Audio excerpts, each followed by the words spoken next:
So, right, welcome to all of you.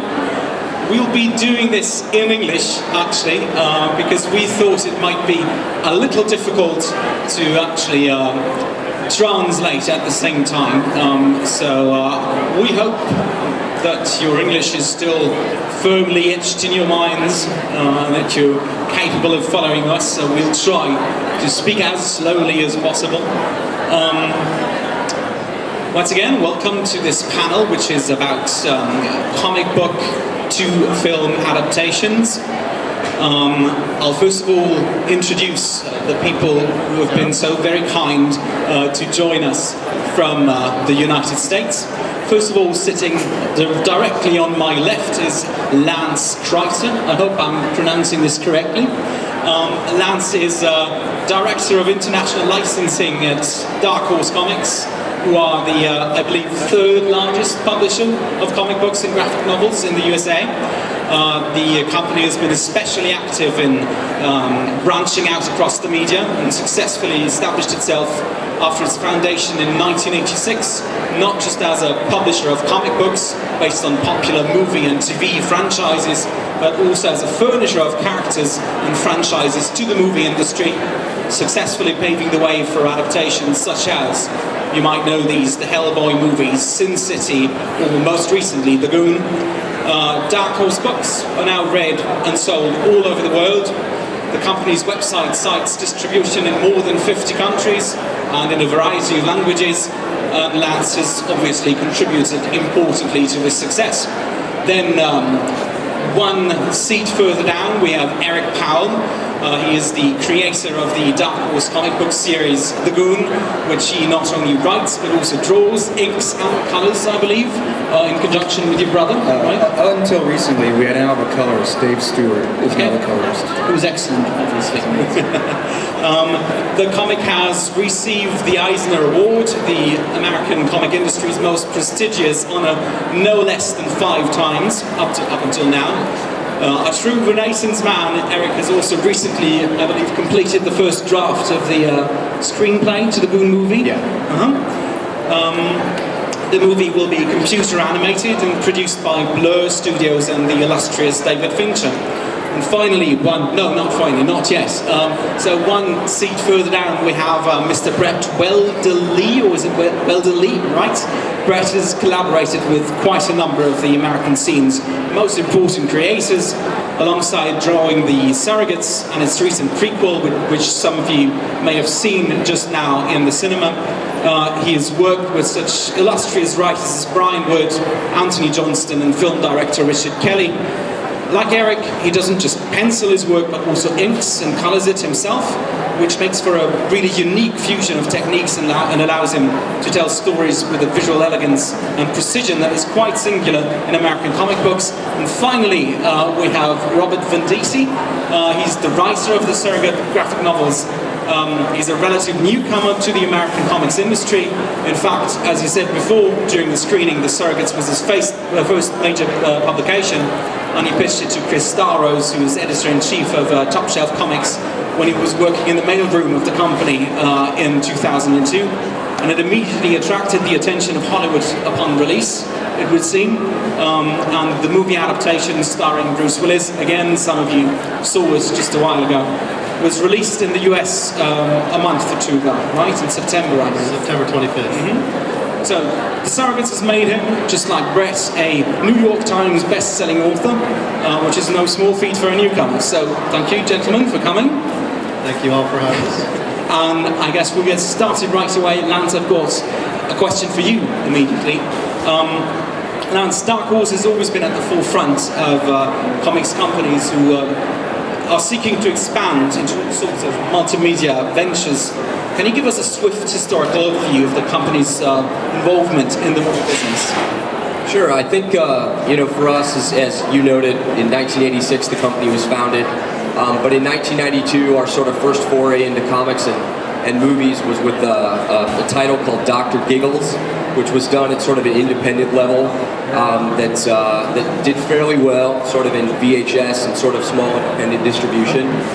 So our president, Mike Richardson, at the time, decided that that was sort of a direction that he wanted to go with the company. I think one of the big ideas was to try and tell stories that we weren't necessarily assuming that Hollywood was going to tell, or sort of see those movies made that we dreamed about as fans. So in 1994, he sold the rights to The Mask, which most of you probably know, and as well as Time Cop, which was another title that we did with Jean-Claude Van Damme. And at the time in '94, both of those movies premiered at #1, sort of consecutively in that year. And then it obviously led in '96 to Barbed Wire, and then historically, you know, into things like Hellboy and Sin City. So it was, I think, like I said, one of those organic sort of things at the time that we just figured we'd kind of do it for ourselves, and it just kind of sort of ascended and took off from there. So this is, you've already mentioned things like The Mask and Barbed Wire and Time Cop. So this is another one for you, but I'd like to expand it to all of us following this. So all of these movies were released in the 1990s, and today both the company's approach to film licensing and the film industry's attitude towards the comics industry has certainly changed. What would you say? What's different now? What's happened between the 1990s and today? I mean, I think one of the big things is that, you know, we always talk about as a company at the big convention that we have in America, which is San Diego Comic-Con. And for years now, you see these movie executives send in their assistants, and they'll come into our booth with arm stacks full of books, buying samples and taking things back to Hollywood to be analyzed. I really think one of the things that's changed is sort of Hollywood's discovery of how so much of the work is somewhat kind of done for them through these mediums that we've been doing. The visualization's there, the costuming's there, the characters are there, rather than just taking things maybe, say, more organically, directly from a script. So I think that sort of acceptance as seeing, you know, sort of the storyboarding and the paneling is done in a way, or the concept sort of laid out is really sort of made a difference for it. I mean, and now I'd actually like to expand the question to all of you. Is this mirrored in your own experience with the movie industry? What have been your experiences, first of all? You mean just with the kind of optioning of the material? For example, yeah. The attitude the film industry has towards comic books. Unfortunately, there seems to be a lot of interest without knowledge. There are positive examples where there are people who get involved. I think a good example is Guillermo del Toro getting involved with Hellboy. He's a huge Hellboy fan, and he wanted to make a film based on the comic, but there are also negative examples of Hollywood coming in and not knowing anything about the material and just wanting something to be attached to, just kind of exploit the property. But I've had a very positive experience so far with The Goon being optioned by Dark Horse Entertainment and Blur Animation and David Fincher. All of those companies have 100% wanted to make something that kept the spirit of the comic and was faithful to the characters. So my experience has been great. But Okay. I was going to try and get mine. Yeah, no, my experience has been great as well. And I think that when you're going to live action, I think there's maybe a lot more interpretation and things that may change than when you're doing animation, you know?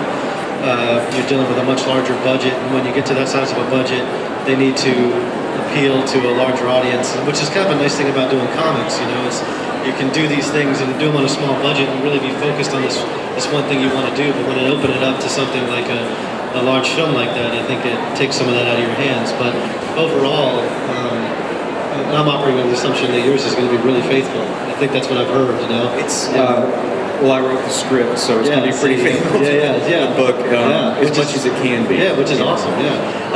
You know, Brett and I, we weren't really involved in the film aspect of it, but we also didn't try to be, you know.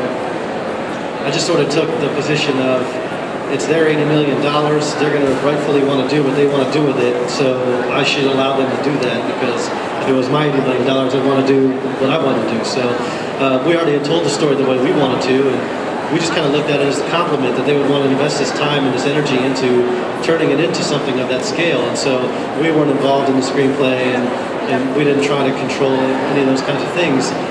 we just sort of trusted them to do. And so as a result, they did change a lot of things. But I think the key elements of the story, as far as what the underlying themes are, and those kinds of things have all been retained. It's just, a bit more big budget action film kind of thing, whereas the comic is more of a quieter, moodier sort of story. So what I'm especially interested in, seeing that we have here gathered people are mostly interested in actually making comic books. We're not filmmakers, right?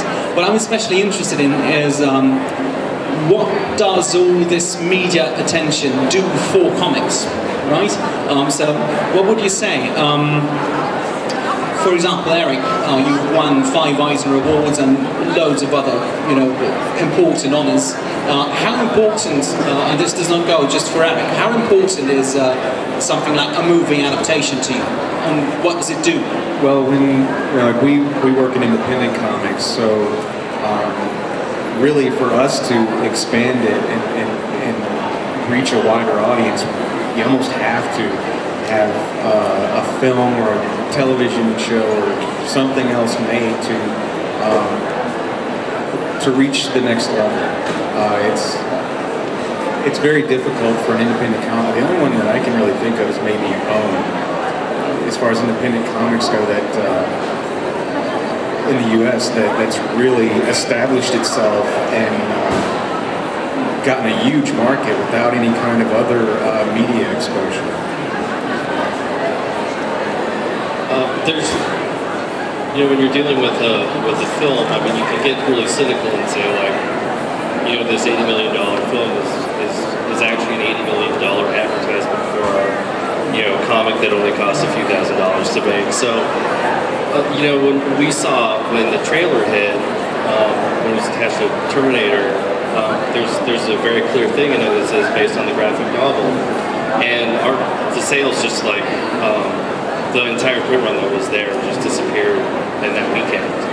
So automatically there was like a whole bunch of interest that had never existed before that. And so now you have this thing that is now part of pop culture that people are seeing everywhere, and they're like, oh, what is this?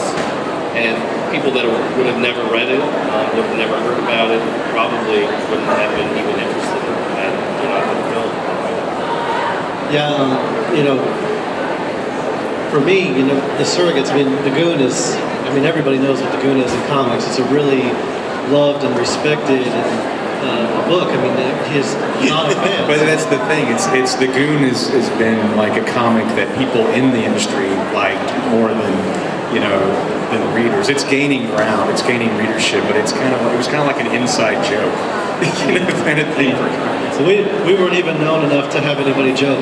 We were complete unknowns. The Surrogates was always really well received by critics, and everybody that read it, a fan who met at a convention liked it, but the numbers just weren't there. And as much as I want to sit here and believe that it's my unparalleled genius that has driven the Surrogates to be a New York Times bestseller, I'm very aware that it's Bruce Willis that has made it a New York Times bestseller. So those kinds of things for somebody like me who's trying to get a career going, and this being my first book, I don't know that I could have been any luckier than to have this happen. And while I'm not necessarily a household name, if I say, I'm writing with the Surrogates, an editor knows what that is. And that at least gets me to that phase where they're listening to my pitch or read my script or any of those kinds of things. So it's been very beneficial to me in that regard. So you would say, all of you, that it hasn't just promoted you outside of the comics industry, but it's also, Eric, I know you're busy doing the Goon, basically, but the both of you, has it had a positive effect in your career in that sense? Are you getting jobs? Are you getting to pitch more easily? Yeah, interestingly, the first job I got after the Surrogates, they had never heard of Surrogates, even though it was for Hyperion, which is a subsidiary of Disney. They approached me to do something, and they had no idea there was going to be a movie. So that job I got. But yeah, other jobs, certainly so. For example, I wrote a story for Marvel back in 2008, which just coincidentally came out about a week after the Surrogates movie did. And then the solicitations, written by the guy who wrote Surrogates and all that. So those things aren't coincidences. Seeing that, Eric, you've been especially involved or are still involved in the process of making the movie and getting the whole thing in gear. Lance and Eric, could you maybe take us through what the process has been like up until this point, how it worked, as much as you're obviously allowed to talk about it.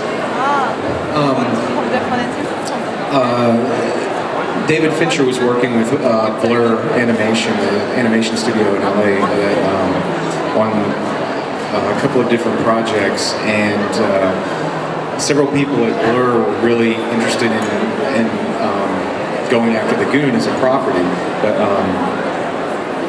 somehow Fincher came into the discussion, and he checked out the book, and then he was very interested in becoming involved, and that's when they kind of approached me.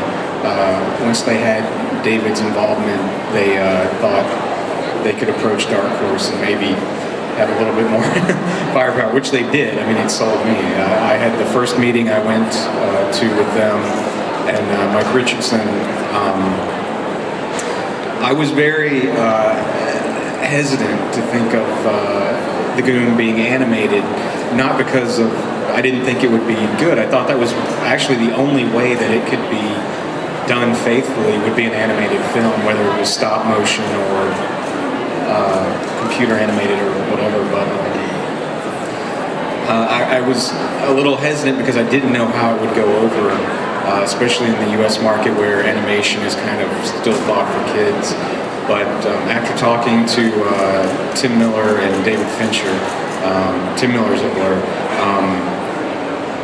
I got really excited and confident about it and what they wanted to do with it, and I saw some tests that Blur had done and just kind of blew me away. So at that point I was sold and said, yeah, let's make this. So what would you say, what was the appeal of the project to those people? I mean, it's just like The Surrogates, it's not necessarily typical Hollywood material, right? Especially for an animated movie. Well, yeah, like I said, in order to do it justice, it would have to be animated because it's too odd. I think as a live action film, I'm not even sure how you would approach it as a live action film, but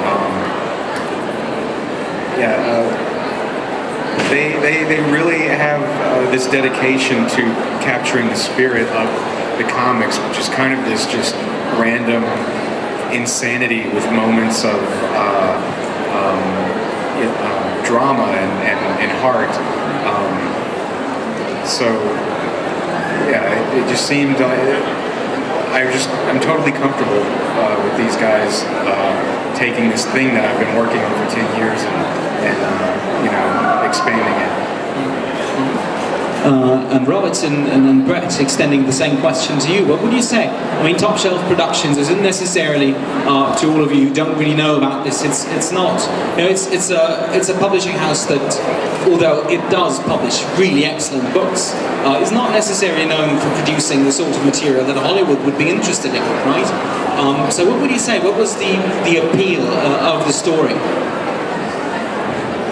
Honestly, I think it was just the concept of it, this idea of people living remotely through technology and those kinds of things. I think they felt that was sort of, germane to what was going on today. And, it happened for us in a different way. The producers came to us and asked us if they could show it to other people first. And so then they went and got a director.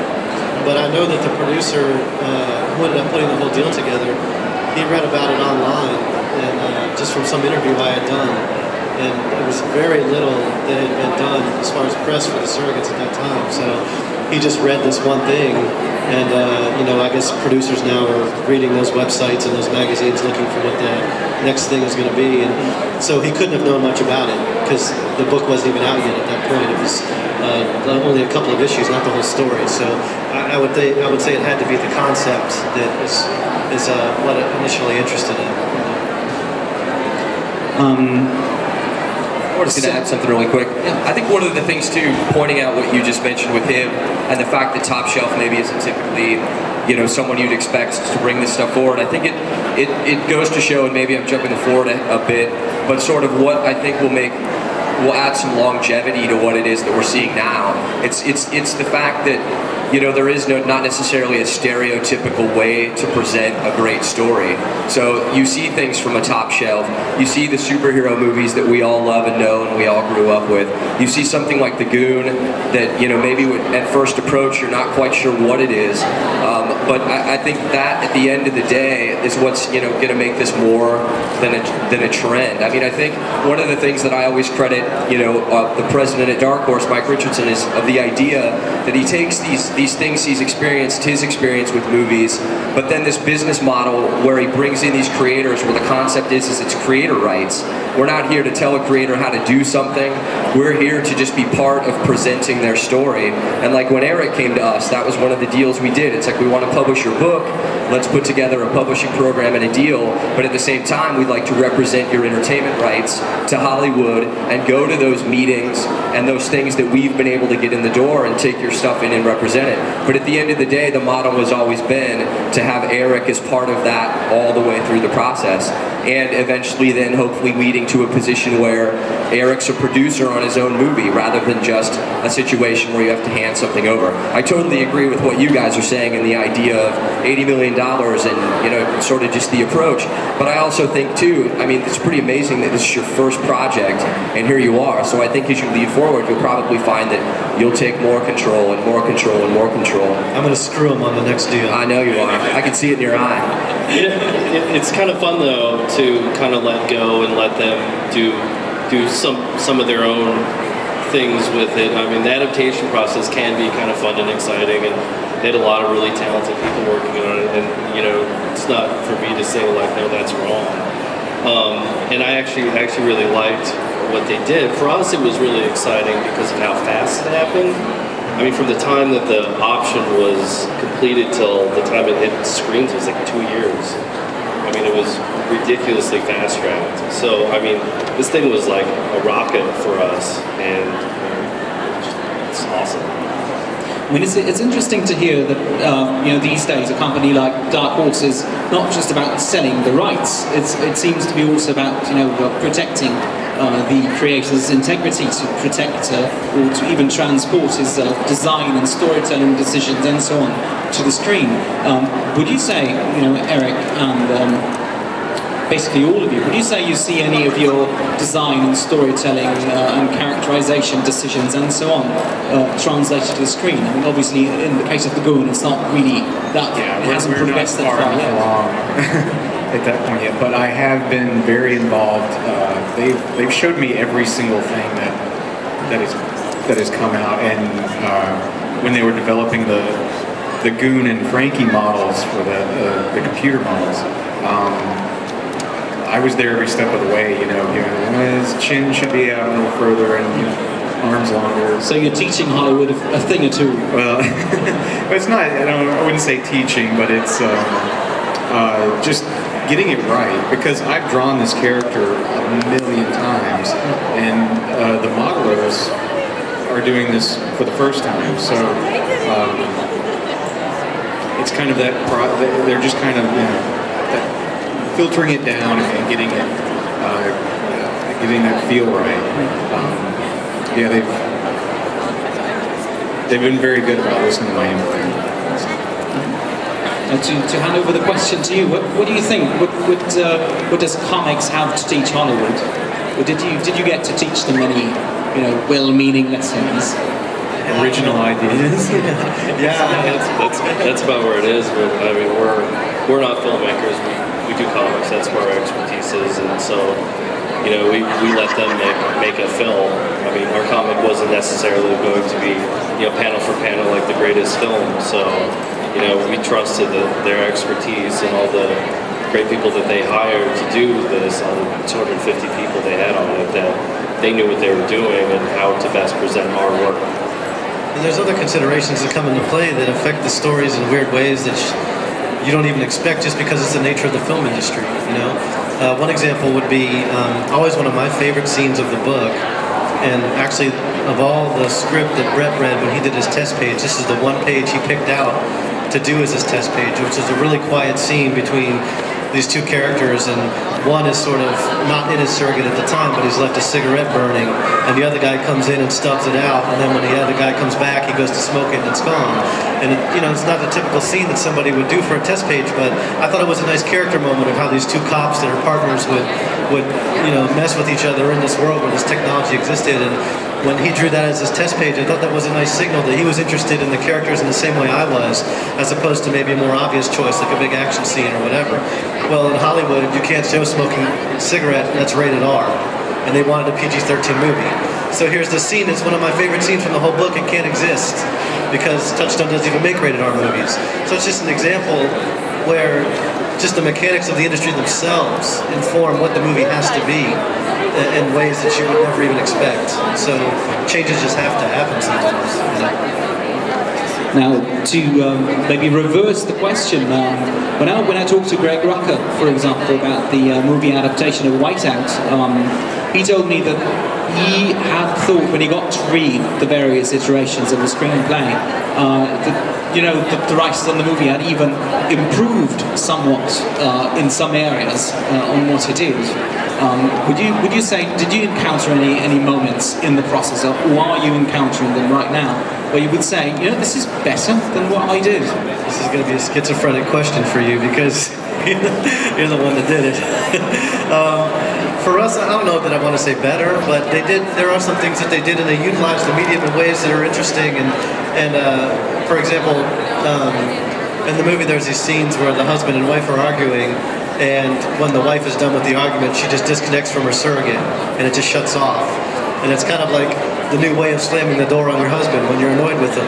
You couldn't really do that in a comic because it would take you a few panels for the reader to understand what was going on because it's static, and by the time they understood, the immediacy of the door slam would be gone. So it's a neat way where they use the film medium to do something that we couldn't do in the comic in a way that I think works very well on screen. So I don't know that I want to say better or worse, it's just different.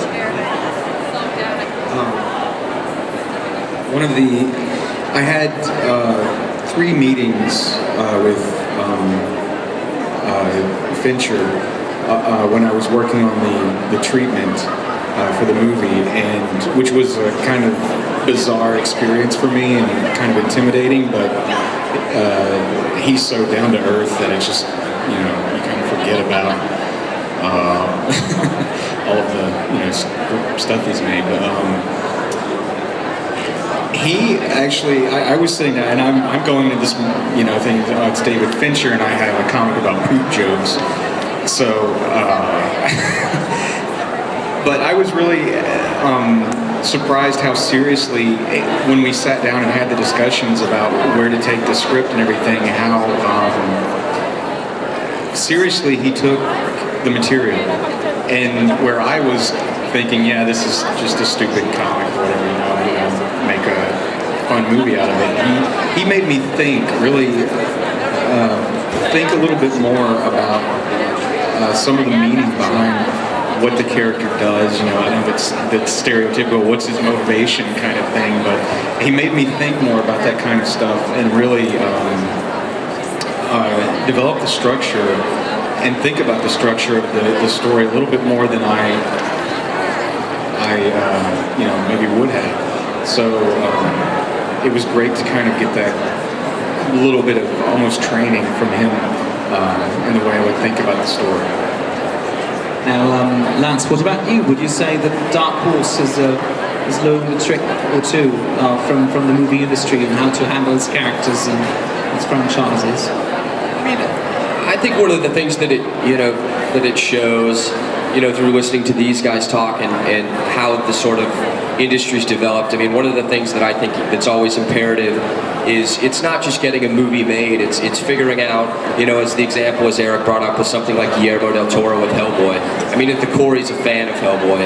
And in some ways, though, there's places where Guillermo takes the reins and other places where he defers to Mike Mignola for what it is that he's doing. I think that it is somewhat of a collaborative sort of situation, but it's important to remember that it's not just about getting it made or getting it to Hollywood or getting it to the fans. It's also about picking the right studio and picking the right people as part of the process. Because the thing is in some cases you got to let it go. In other cases you have to contribute, you know, as with Eric, where he's really mixed in. But at the end of the day, you know, I mean, that's where Dark Horse, I think, has been really lucky. We've had some really great relationships at some different studios. We're now paired up at Universal with more of an exclusive project-based thing, where we're bringing them first, you know, sort of first rights to review things. But at the end of the day, you know, I think it's you know, it's showing something, you know, it's fascinating because I come to Frankfurt now, I've been here for, I guess this is my 10th year here. And years ago, my first years in Frankfurt, I'd sit in my little Dark Horse booth and people would come by and they'd ask you, wow, they still make these things, these comic books? Or people, it was either that or people thought I had the coolest job at the convention. And they'd all stand in our booth and look at things. But now you wander around and you see that all these major companies have graphic novel imprints and manga imprints. And so I think what we've been able to show Hollywood is that there's a bottomless sort of scope of storytelling, and it's not for kids, it's not for specific audiences, it's available for everybody. There is really, I think, in comics, you know, if you're a deep, dark fan that collects everything, even to someone that's really skimming the surface as far as what you're seeing through movies, is it's sort of a bottomless place for amazing storytelling. So I think we're sort of helping to substantiate that and hope that something's not just a trend that sweeps up and down, but, you know, as you have things like Road to Perdition or History of Violence or these different things that most people you talk to, they have no clue that those things have come from a graphic novel.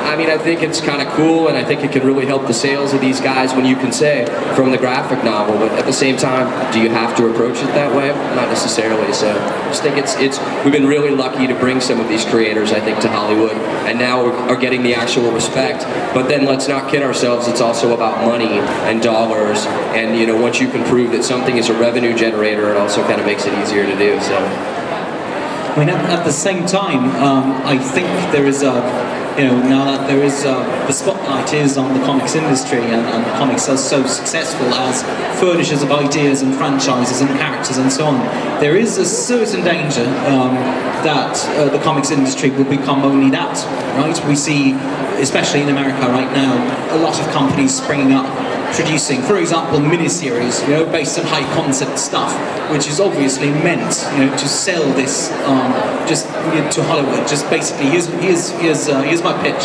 I brought a comic book. How's about this? Would you like to buy the license?